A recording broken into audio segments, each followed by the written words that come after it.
Si sobre el pop surge el mito urbano del Club de los 27, donde quedaron Kurt Cobain o Amy Winehouse, todos fallecidos a la edad de los 27 años. Pues en la música clásica existe algo bastante parecido. Esta superstición es llamada la maldición de la novena sinfonía, la cual dice que ningún compositor llega a vivir más allá después de su novena sinfonía. E incluso si queremos ser mucho más supersticiosos, podemos darnos cuenta que 2 más 7 es igual a 9. Pero para hablar de esta superstición, primero hablemos de Beethoven. Era un 7 de mayo de 1824 cuando se estrena probablemente la sinfonía más importante que en la historia de la humanidad había tenido hasta entonces. Y no estamos hablando de la quinta sinfonía, sino esta vez de la novena sinfonía de Beethoven.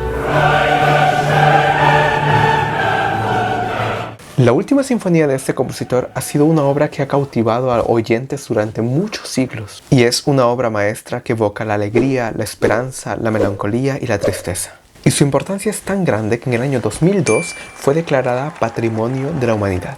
Antes del estreno de esta obra, las sinfonías eran obras bastante concretas, por lo general tenían 30 minutos de duración aproximadamente y estaban compuestas por 4 movimientos. Pero todo cambiaría en el año 1824 cuando Beethoven estrena esta novena sinfonía, que incluso tenía un coro aparte. Y este genio decidió romper los patrones que había hasta este entonces para la música clásica y compuso algo totalmente nuevo, de las cuales ya hemos hablado en otro momento y te la dejo por aquí.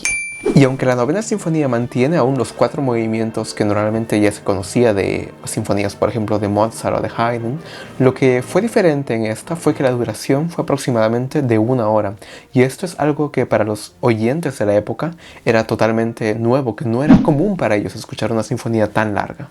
Con ella, Beethoven dejaría un legado a la música clásica que ha inspirado tanto a músicos como a no a músicos, pero a la misma vez dejó la valla muy alta para sus futuros sucesores, los cuales siempre se sentían bajo la sombra de Beethoven al escribir una sinfonía. Un ejemplo de ello fue Brahms, quien dedicó aproximadamente 14 años para escribir solo la primera sinfonía, o sea, estuvo dándole solamente a una sinfonía por alrededor de 14 años. Eso es algo muy largo para lo que normalmente, por ejemplo, Haydn o Mozart escribía. A veces Mozart escribía en días simplemente. Brahms fue muy autocrítico con su trabajo y es por ello que llegó a destruir muchos de sus apuntes y muchos de sus avances hacia su primera sinfonía. Y el público tenía en él tal expectación de que él era el sucesor, el heredero de Beethoven, que ellos sentían, o sea, el público sentía que Brahms tenía que componer una obra que esté por lo menos a la altura o más que Beethoven. Y obviamente con esa presión ningún compositor se hubiera sentido al alcance intelectual del compositor de Bonn. Por lo que estrenó su sinfonía en el año 1876 a la edad de 43 años. Ello quiere decir aproximadamente 50 años después de que Beethoven había estrenado su novena sinfonía.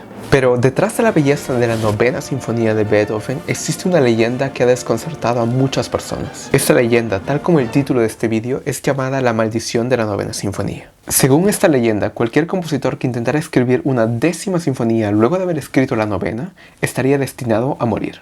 Al parecer no pasaba nada si escribías otros géneros como música de cámara o música para piano o algún otro instrumento, pero si comenzabas a escribir la 10ª sinfonía, entonces la muerte tocaba a tu puerta. Y esta idea parece haberse originado con Beethoven, quien nunca llegó a terminar la 10ª sinfonía, dado que murió en el año 1827, o sea, 3 años después del estreno de la novena sinfonía. Pero obviamente la maldición no terminó allí, si no, no la llamarían así. Hubo otros compositores como Schubert, Mahler, Bruckner, Van Williams e incluso el mismo Dvorak que intentaron desafiarla y se enfrentaron a su propia tragedia. Dvorak abandonó su 10ª sinfonía poco después de comenzar a trabajar en ella, y en el caso de Mahler murió tras iniciar la 10ª sinfonía, y aunque ya tenía terminada la novena, falleció antes del estreno de la misma. Pero ¿podría ser esta una mera coincidencia o es verdad que hay algo sobrenatural detrás de la novena sinfonía? Hubo otros compositores que ni siquiera lograron acercarse a la novena. Ejemplo de ellos tenemos Tchaikovsky, que solo compuso 6 sinfonías. Como dijimos en un inicio, Brahms, ya sea por respeto, por temor o simplemente porque no le alcanzó el tiempo, llegó a componer solamente 4 sinfonías. Y un tercer ejemplo tenemos a Sibelius, que llegó a componer 7 sinfonías, de las cuales la sinfonía número 2 y la sinfonía número 5 son las más conocidas y a la misma vez son un regalo de la música finlandesa al mundo. La novena sinfonía de Beethoven, más allá de las supersticiones, contiene todos los elementos necesarios para destacar entre la música clásica. Y su grandeza ha sido tan impactante que ha dado origen a esa superstición que ha sido alimentada por los propios músicos. Y mientras que Schubert escribió solo 9 sinfonías y Dvorak siguió sus pasos, cabe resaltar que en el pasado, o sea antes de Beethoven, Mozart había compuesto 41 sinfonías. Y ni qué decir de Haydn, que dejó un legado de más de 100 sinfonías. Pero durante épocas se decía que la novena sinfonía de Beethoven, debido a esa complejidad que tenía, simplemente era insuperable, lo cual catapultó a este compositor, o sea a Beethoven, al estrellato máximo. Sin embargo, en 1953, Dmitri Shostakovich rompería para siempre este mito, desafiando esta trágica frontera e incluso escribir su 10ª sinfonía, presentarla sin ningún contratiempo e incluso luego de ello componer más sinfonías. Y la pregunta es, ¿qué hizo diferente Shostakovich?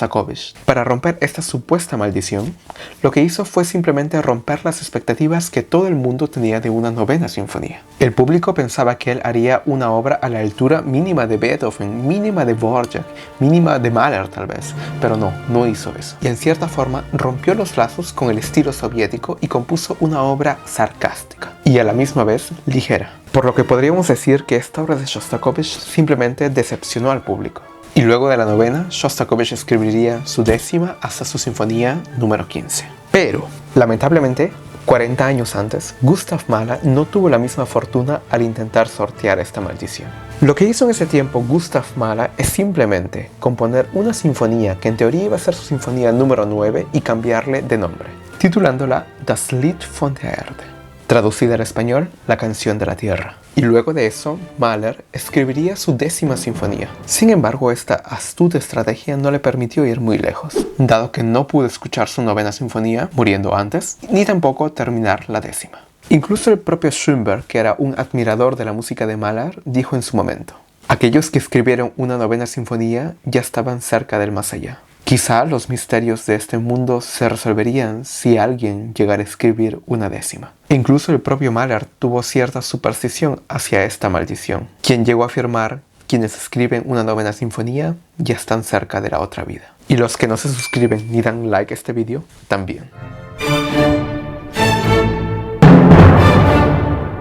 Estos ejemplos demuestran que la maldición de la 9ª sinfonía fue una superstición que simplemente fue llegando al público y a la misma vez sobre todo a los compositores, los mismos que se sentían presionados ante Beethoven. Algunos sugieren que la maldición es simplemente la asociación entre la muerte de Beethoven y su última sinfonía, mientras que otros argumentan que es simplemente el estrés y la presión que un compositor siente o tiene al final de su vida por intentar igualar o superar a Beethoven. No obstante, es válido mencionar que el trabajar en una 9ª o 10ª sinfonía es un trabajo bastante arduo, y sobre todo a partir de Beethoven se convirtió en un proceso bastante desafiante para cualquier compositor, por lo que muchos factores pueden influenciar en que un compositor quiera seguir con su 10ª sinfonía. Podría ser, por ejemplo, el tiempo, la salud o simplemente una decisión personal. A muchos de ellos simplemente les tomaba mucho tiempo escribir sinfonías y puede ser que incluso la vida no les dio el tiempo suficiente para escribir una 10ª, dado que podríamos decir que la gran mayoría ya a esas alturas llegaba a una edad avanzada, teniendo en cuenta que antes las expectativas de vida eran un poco más bajas. Sea cual sea la verdad, sea que creas en supersticiones o no,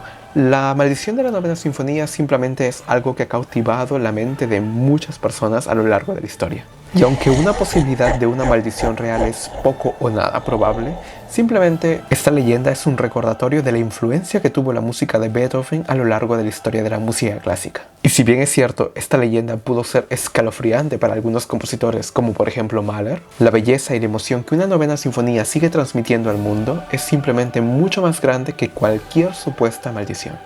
Y hasta aquí el video de hoy, espero que hayas aprendido algo nuevo y quiero que me dejes en los comentarios cuál es tu sinfonía favorita. Si te gustó este video no olvides darle me gusta y si no te gustó, obviamente, deja tu no me gusta. Bueno, si no entendiste nada, las cosas como son, simplemente como feedback para mí.